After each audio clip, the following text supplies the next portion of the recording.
Allah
memperingatkan kepada orang-orang mukmin hambanya agar dia tidak mengikuti, mentaati, mendukung, membantu al-kafirina, orang kafir, wal munafiqina, dan orang munafik.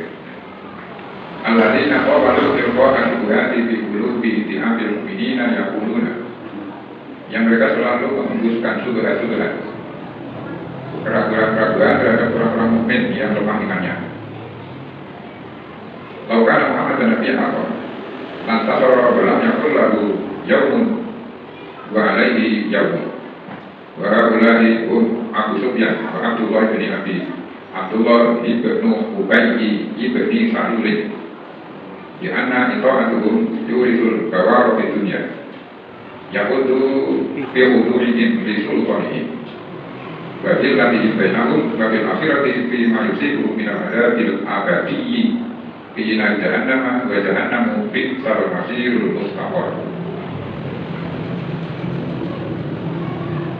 Orang-orang kafir, orang munafik selalu membikin tentang kepada orang mukmin yang imannya masih lemah, sehingga mereka kepencut dengan orang kafir, orang munafik.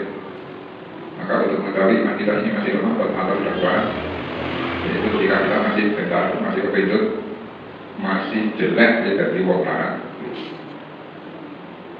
Betul ya? Kita tahu besok. Nah, orang masih kafir. Karena saya usul, wong jelek jadi wong larang. Karena jelek itu larang, terus JP dilosor-dilosor kepada orang kafir dan orang munafik. Lalu dikandungnya melalui Brono, lalu mendukung. Yang Muhammad bin Nabi, lakukan Muhammad dan Nabi yang akal tenang. Kalau dia itu Nabi yang sungguh-sungguh, mesti dia tidak pernah akan kalah perang. Mesti dia tidak akan mengalami nasib yang siap. Mesti dia tidak akan menjadi orang-orang yang tersindir. Ini selalu diberikan kepada orang-orang mukmin yang namanya hati lemah. Karena wajib itu mungkin sudah menjadi Allah Subhanahu wa Ta'ala nanti beliau kata di orang yang lemah bocor. Tapi orang kafir itu mereka ngaku waktu. Sehingga orang-orang mukmin yang imannya lemah, satu persatu mereka bergabung pada mereka, pada orang kafir, pada orang munafik. Orang kafir itu tidak takut kepada Allah. Orang kafir tidak takut kepada Allah. Dia hanya takut kepada manusia. Manusia yang bagaimana? Manusia yang imannya tangguh, yang imannya kuat, itu mereka takut. Dengan Allah sama sekali tidak takut. Artinya dia melanggar Allah, takut. Tidak takut dosa, tidak takut adab. Karena dia tidak percaya kepada adanya azab, adanya dosa, adanya akhirat. Sing diudeni sesama manusia. Manusia yang lurus, manusia yang tangguh imannya. Anehnya, wong mukmin malah logika kok kafir itu dikirakan. Menjadi orang itu dirawat jadi orang yang dirawat.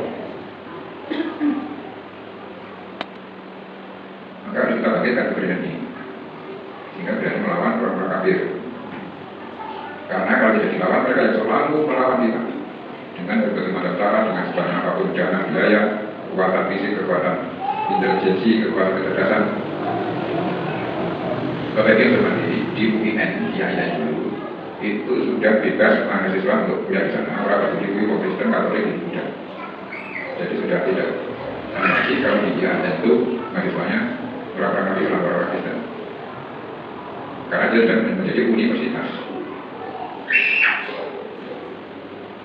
Bahkan seorang dosennya, muridnya mahasiswa Kristen mengatakan, Pak Sing mahasiswa Kristen itu ujian pelajaran agama Islam lulusin jadi.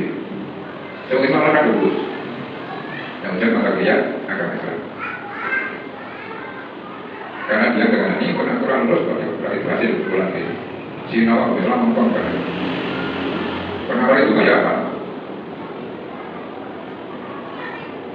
Artinya apa? Mereka hanya mementingkan kolesan tadi ya, memerlukan kecerdasan intelijensi. Dan ternyata itu adalah tidak hanya orang-orang Kristen, orang Islam yang mau. Jadi sekolah itu yang penting itu kelompok itu biji. Kenyataannya yang belakangan itu aku ijazah itu dulu itu bijinya dua, mana yang penting kecerdasan intelektual ini gitu. Perkara karena orang sholat, aku di biji sekolah tidak hanya sekolah umum gitu, tapi sekolah Islam dulu. Sekolah yang modelnya sekolah Islam, bukan sekolah negeri, bukan sekolah Islam. Itu pun kegiatan-kegiatan amaliyah tidak masuk kategori untuk memberikan nilai kepada siswanya. Yang penting Pak ujian bijinya nyangga. Angka-angka yang kriteria lulus meskipun orang sholat, orang ngaji, orang foto. Ini kan kalangan orang Islam sendiri. Apalagi kalangan orang non-Islam. Jadi memang sangat mengerikan itu.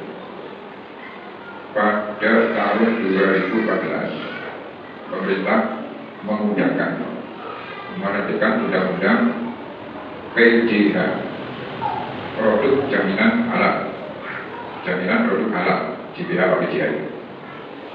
Ini bagus sekali. Artinya semua produk-produk yang diproduksi oleh anak bangsa ini harus halal. Dibuktikan dengan mendapatkan sertifikat halal. Dulu oleh MUI, tapi sekarang yang beralih oleh Pak Pemain Akademi Negara. Memastikan halal tidaknya sebuah produk.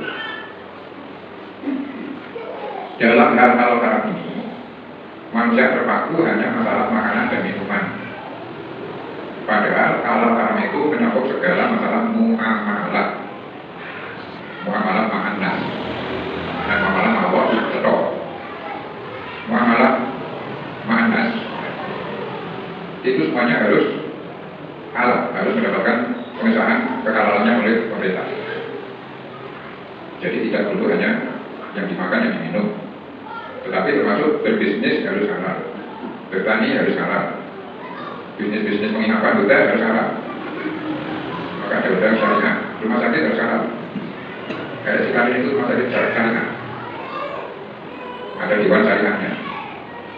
Tetapi pada waktu yang sama, pemerintah menerbitkan undang-undang jaminan produk halal, tapi kita diberikan dengan festival non halal. Ini kalau di itu. Jadi festival makanan-makanan minuman yang tidak halal di luar umum, dan ternyata pengunjungnya juga tidak sedikit. Kira-kira pengunjungnya itu orang Islam atau orang Islam? Kira-kira. Yang isi itu boleh. Jadi nama mereka boleh.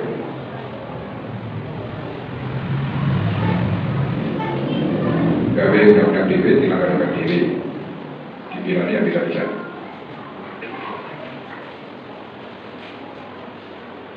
Umat Islam di Padang itu jumlahnya 97%. 10% itu dari umat beragama Islam.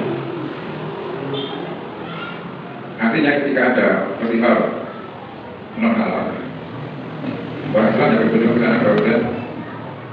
Ya 97%. Kenapa bisa terjadi? Karena mereka yang beragama Islam itu sebetulnya lulus untuk biji, untuk ijazah untuk kalian. Untuk kalian untuk berjualan, belajar terus rapi, terus beli anak, terus mantu gede. Memang mereka begitu. Maka kita akan mulai bagi dari mana kalau masing-masing dilemahkan dan ya malah apa dilemahkan. Dimana dilemahkan ekonominya, dilemahkan politiknya, dilemahkan. Kelemahan ini atau pendangkalan agama ini terus berlanjut, tidak pernah berhenti. Sementara kita umat Islam tidak bisa berhenti. Yang paling mengerikan adalah masalah bisnis itu sebagai kesalahan. Lebih sekarang yang paling keren adalah judi online dan pinjaman online itu mereka ratusan triliun uang untung di situ. Judi online itu 2023 kemarin lebih dari 230 triliun uang untung.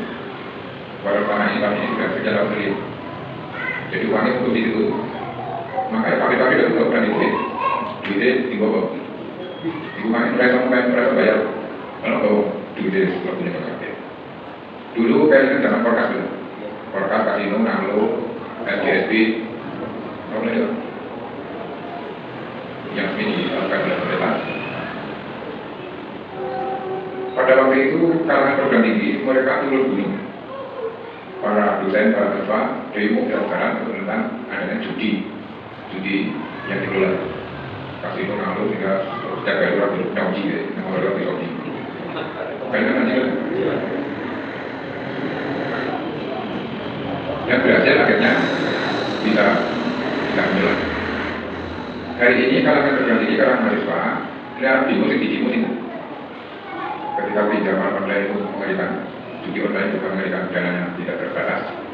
Bahkan biaya pemilu kemarin itu juga katanya kewakilan itu juga dari para badan-badan judi itu.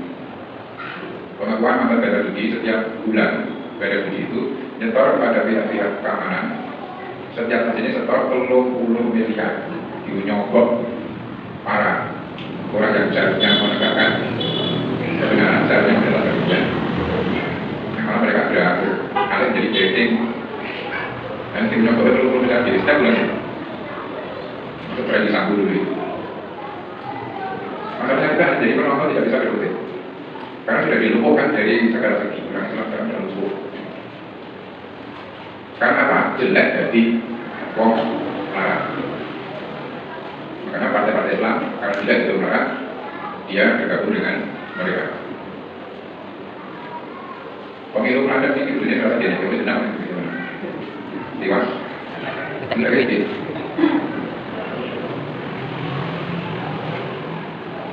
Tiwas dari debit, pemenangnya sudah jadi. Sing do jelek dari orang itu bergabung ke sana.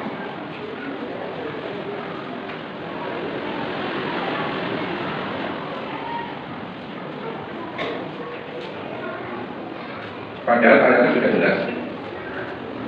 Di antara salah satu alamat ciri orang munafik adalah mayawatul ladzina amanu.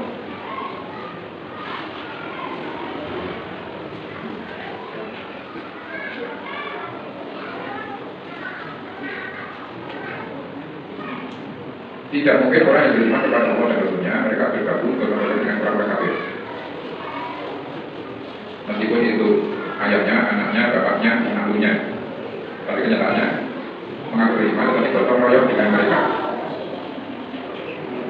untuk memenangkan pertempuran di dalam meraih kekuasaan.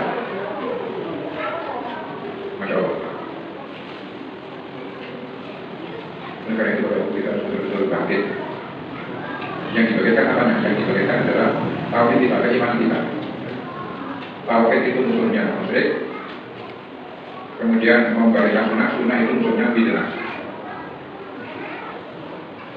Dua perkara ini yang dikaji, mesti hubungannya yang mentah. banyak yang mengucapkan perlu malah dibubarkan.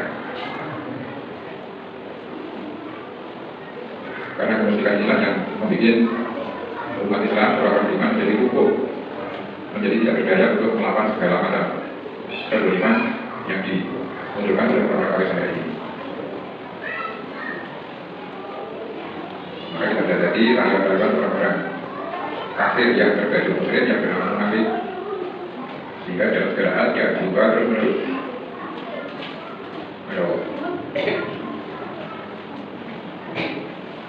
mereka berusaha keras agar orang muslim itu kembali ala akobiku, kembali ke belakang, kembali menjadi kafir lagi. Padahal dalillah bukan pelaku, Allah lah penolong kamu, Allah lah maulah kamu. Dua bapak mengakhiri Allah sebaik-baik penolong. Yang berdoa ta'ala al-mu'minin abidawati, Allah menyuruh pada orang-orang mukmin agar orang-orang mukmin total melaksanakan kepada Allah. Wa kualatihi dan berwali kepada Allah. Wal isti'anati bihi dan minta pertolongan hanya kepada Allah. Wa tawakkul alaihi wa tawakkal kepada Allah satu-satunya. Di annahu berasal dari Allah khairu sa'ati nasirin penolong. Di badir bisina para kaulane al-bisina kan pada salah satu. Amaru usul kubri wa dulalati wa nifati wa innahu la yastati guna nasrahu wa la nasrahu. Anak berusul pimpinannya, penggedene, bimbonge, al-kubri wa kafir, al-dulalati wa sing kesasar, wa nifakilan wa munafik, wa innahu qasa temennya wa la yastati guna ora iso nasrahu menolongkan. Mereka tidak akan bisa menolong kalian. Bahkan kalau anak seorang sendiri, bahkan menolong dirinya sendiri pun tidak bisa. Maka kita harus melepaskan segala sesuatu pada orang-orang yang berpihak pada orang kafir. Menolong dirinya saja tidak bisa, berarti menolong kita orang lain. Jangan mengandalkan kepada mereka ketika kita membutuhkan pertolongan dari pekerjaan atau keuangan atau apa saja. Nah, masalahnya, kenapa susah sekali kepada orang lain untuk taat atau kepada Allah? Untuk bermaulah kepada Allah, untuk meminta pertolongan satu-satunya isti'anah, minta pertolongan hanya kepada Allah, tawakalnya hanya kepada Allah. Isti'anah, tawakal ini adalah pekerjaan hati, adalah perbuatan hati. Sehingga gawe hati. Ketika hatinya bermasalah, maka tidak bisa bekerja tidak. Menjadi hukum. Karena mereka tawakalnya yang diandalkan bukan Allah, tetapi selain Allah. Perbuatan hati.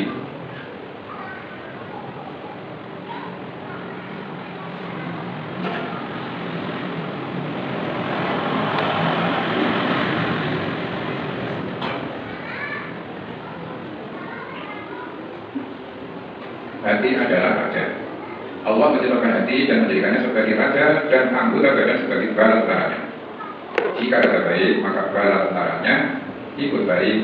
Jika jelek, bala tentaranya ikut jelek juga. Kata Nabi Allah in abidnya ikut kok. Jika sholat saja dulu, kalau dia baik, maka baik asal dulu. Gua jika apa saja dan jika hatinya jelek, maka rusak asal dulu tubuhnya. Ala bayar kolbu, dia adalah kolbu.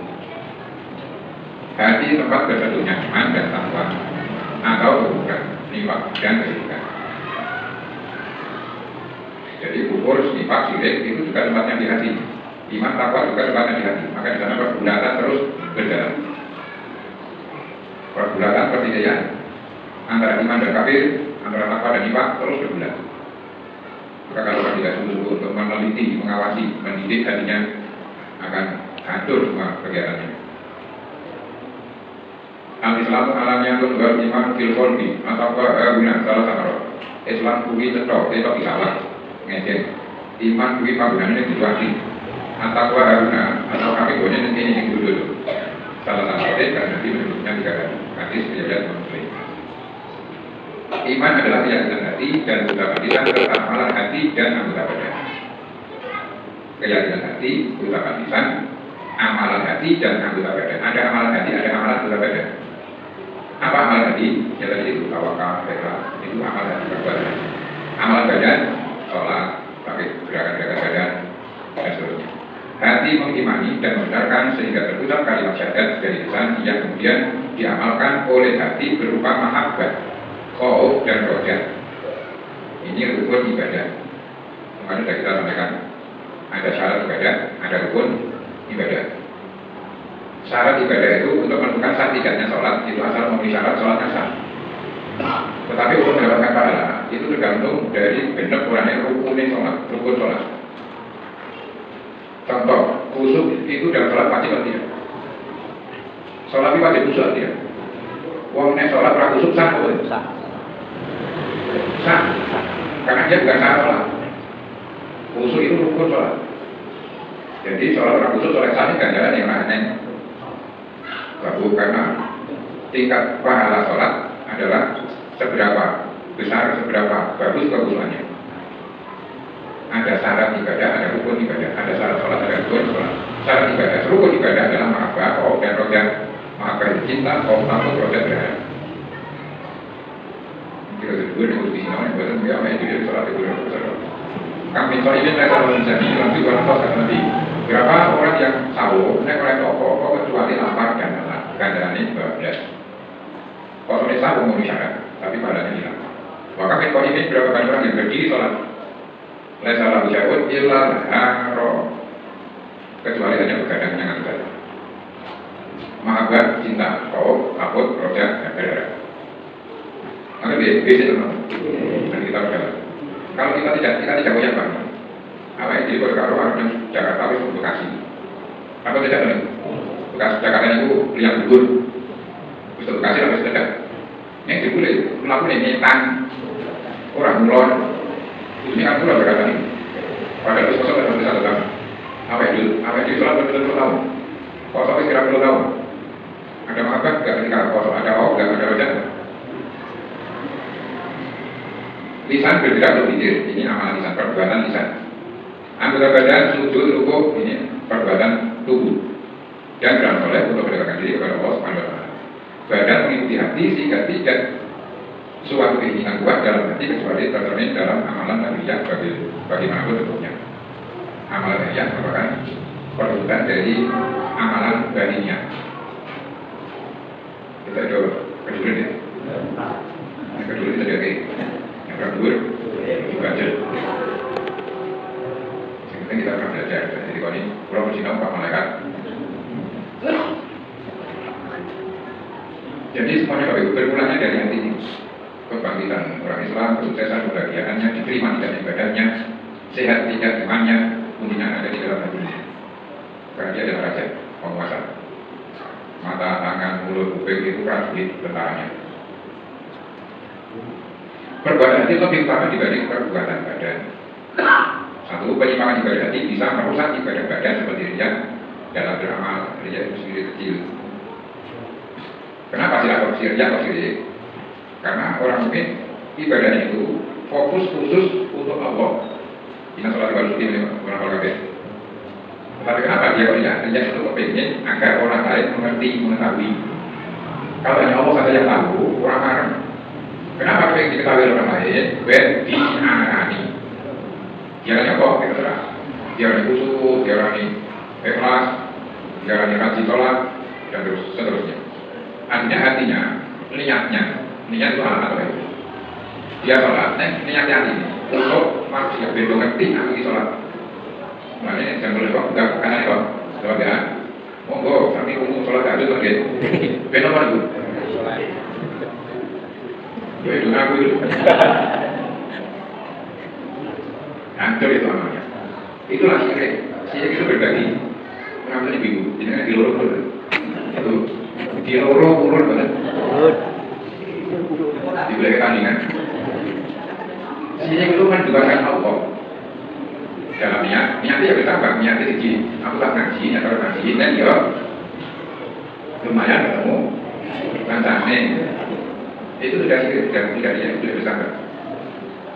Nah ketika sudah ada penyakit itu, amalnya kuatnya bagus hancur, musnah. Bahkan makhluk seperti debu yang bergerak. Masya Allah. Dua perbuatan hati adalah pokok. Ucapan dan perbuatan tanpa kesengajaan tidak ada nilainya. kalau kita berdua, berusaha apapun, ketika tidak disengaja, tidak berarti orang yang dijini tidak ada pahala, tidak ada nilainya. Jadi meskipun kita itu rukun sujud tidak, tetapi bermelu-melu, ya tidak ada maknanya sama sekali. Nah, untuk menata hati ini yang harus sungguh-sungguh diperhatikan, termasuk mendidik hati, hatinya dididik biar tangguh. Perbuatan hati salah satu faktor untuk meraih kedudukan tinggi di surga, seperti zuhud, ikhlas dan sebagainya. Zuhud itu kebalikannya serakah, alias berempis. Jadi kan boleh ada zuhud ini. Yang punya berkelasi pun lebih tinggi dari ini. Amalan hati lebih sulit dan berat daripada amalan badan. Amalan hati tadi katakan ikhlas, sabar, syukur, jujur, pemaaf. Amalan badan yang penting beri rosul tidak ada. Ibnu Munkadir berkata, aku berusaha sekuat tenaga memperbaiki hati selama 40 tahun sampai akhirnya menjadi lulus. 40 tahun khusus untuk nyervis hati, mendidik hati, memperbaiki hati. Kuncinya jangan dikotori dari kita itu. Jangan dibikin kotor, jangan dibikin susah. Artinya ketika orang tidak bersih, dia tidak pernah akan susah. Meskipun penderitaannya luar biasa, tidak akan susah. Karena dia yakin bahwa Allah tetap akan menolongnya. Dia yakin bahwa penderitaan yang diterimanya tidak ada apa-apanya dibanding nanti penderitaan di akhirat. Tapi yang kita tahu, nanti satu hari akhirat, satu hari pada masa sama dengan 50.000 tahun. Misalnya kita komunitas sudah tahu, orang tahu bahagia apa kok. Asal imannya tutup, tidak tahu. Dibanding kalau saya katakan tahun itu di pada masa belum nanti di Al-Qur'an. Pada masa itu proses masnya. Proses untuk menuju Al-Qur'an itu alam sing pol.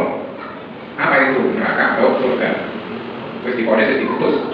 Pada masa dalam rangka mempertanggungjawabkan amal itu baru sidang pengadilan. Amal hati buahnya lebih indah seperti cinta Allah. Cinta Allah ini kalau kita betul-betul sudah meraihnya, memilikinya, hidup ini indah, ringan, bahagia, ceria, terhina, tidak ada rasa jelek, tidak ada rasa jenuh. Sebelum itu amalan hati pahala lebih besar dibanding amalan fisik, amalan badan. Abu Darda mengatakan tafakur sesaat lebih baik dari sholat semalam. Tafakur, tadabbur. Jadi menjadi tadabbur alam gitu. Nanti dikatakan, nanti di baru bahasa kerennya tulan kayak tidak dia tadabbur. Tulan rakyat. Tulan sarni tadabbur alam. Yang mudah-mudahan bisa tadabbur alam, tapi dalam hidup kita kursi ukil hati, lakukan yang berbunyi piknik kok. Kursi ukil hati piknik kok. Silakan berpiknik. Pak dulu naik sawangan, angan-angan dia kayak akibat dulu. Muka ini, bagaimana akibat orang-orang dulu yang suka mendustakan agama. Jadi mulai dari piknik, terus sungi orang dulu kan, itu terus dibacanya, ngerti deh? Apa sungi dulu itu? Oh nggak salah.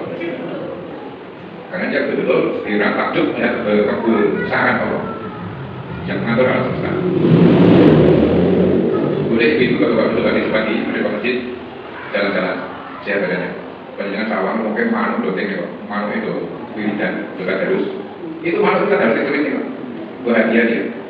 Kemudian bunga-bunga ini kalau menyambut kita, awet ini kalau ada manuk-manuk, kebakaran kalau semoga ada. Itu berkasih. Ada penelitian ilmiah, bahwasanya kebutuhan itu sangat berkasih, dia akan semangat jadinya belum saya dulu, dan seperti itu.